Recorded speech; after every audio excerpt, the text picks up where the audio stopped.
Hello, you guys. This is Josh Vision, and I'm here to give my season 1, episode 1 review of The Mandalorian. So, we begin this episode with The Mandalorian saving this fish guild like creature. I believe the creature, the name for the creature is like a mythol or something along them lines. And anyway, he's saved from getting a beat down by these four goons essentially. And the creature is incredibly thankful. And then literally 2 seconds later, he gets a rude awakening by the Mandalorian telling him, "Oh, wait a sec, you're on my bounty hunting. My bounty, whatever. So either you have two options: either you come warm or cold. Essentially, either you're gonna come with me alive or dead. Either way, I don't care. I gotta take you in, and get paid essentially." So he takes him.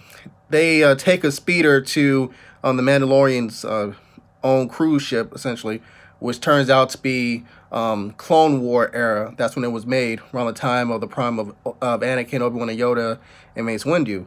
So while they're on the ship, I believe the captured creature's trying to have like small talk, with the Mandalorian, but he's really not paying attention to him. He's just focused on getting back and getting his money for the bounty.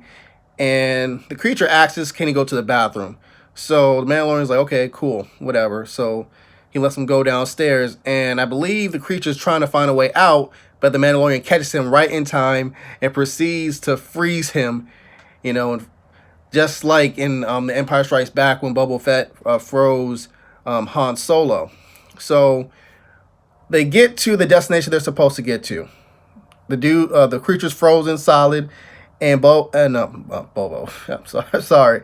The Mandalorian, he gets his money from the leader of the Bounty Hunter Guild. I believe his name is Grief Karga, but he doesn't get his full amount of money or something, and he's kind of pissed off about that, which he has a right to be, but he still gets a lot of money, obviously. But the leader of the Bounty Hunter Guild, Grief Karga, mentions to him that he has another mission for him if he wants it, and it pays a hell of a lot more than the mission, he had with taking that creature, the alien fish guild one. So he takes it.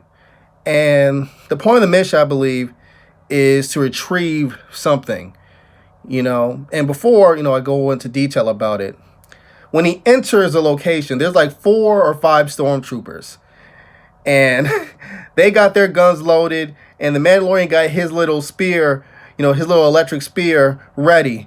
And one of the two gentlemen who wants him to get the whatever it is, from this location, they tell everyone to calm down, and they ask the guy if he's all right, like what was he thinking trying to fight on like 4 or 5 stormtroopers, and he's like, "I like those odds."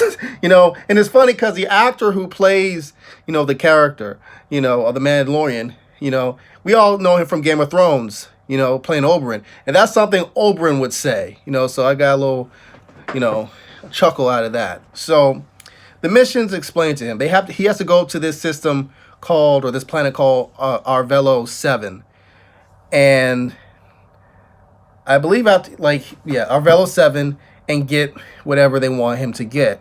But it's gonna be hard for him to get it because they don't want him to have as much of a trackers. Like they don't want him. They don't want to give him all the details right now. They're gonna give it to him later, the closer he got to a planet or something along them lines.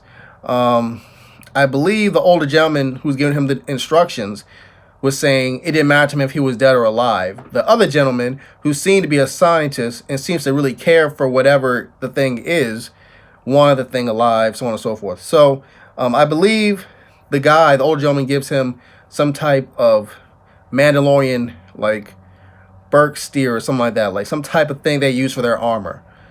And he said there's a lot more of that to come, especially if he's successful, with his mission.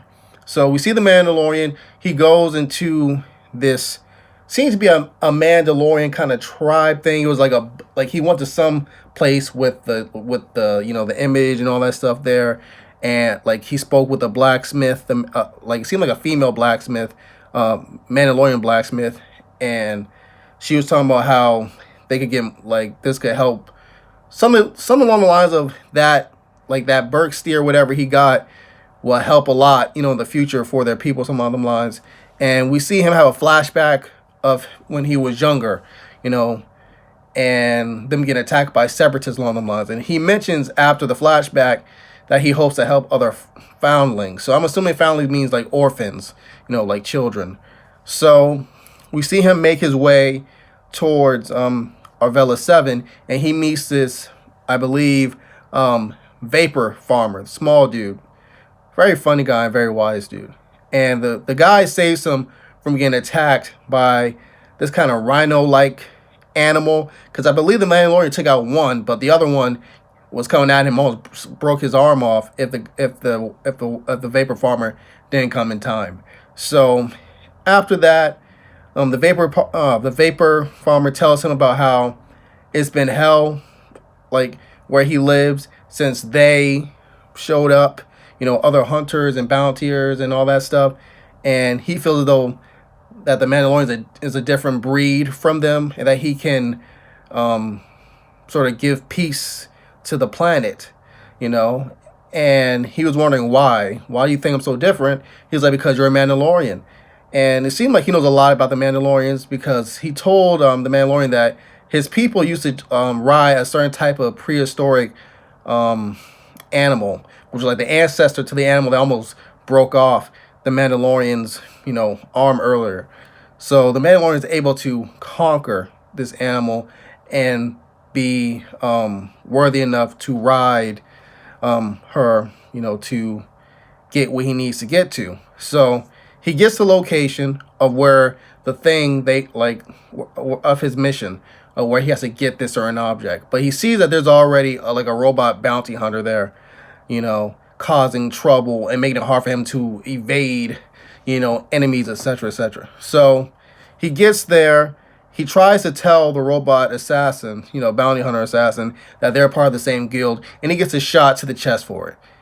And then he's able to convince it, and it's like, all right.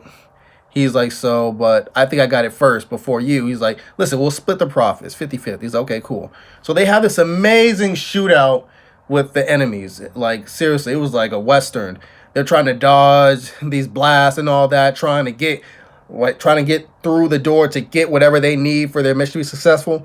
And I believe the Mandalorian, he gets that big blaster and he starts going to town and finishes them all off. Keep in mind, during this whole situation, the bounty hunter robot is, like, at least 3 times he kind of threatened to self-destruct, because as a bounty hunter robot, you can't let people, like, you can't let your information be, like, taken or something along those lines. So he has to destroy the information by killing himself. And obviously the Mandalorian's like, listen, dude, chill, stop killing yourself. I'll find a way out of this.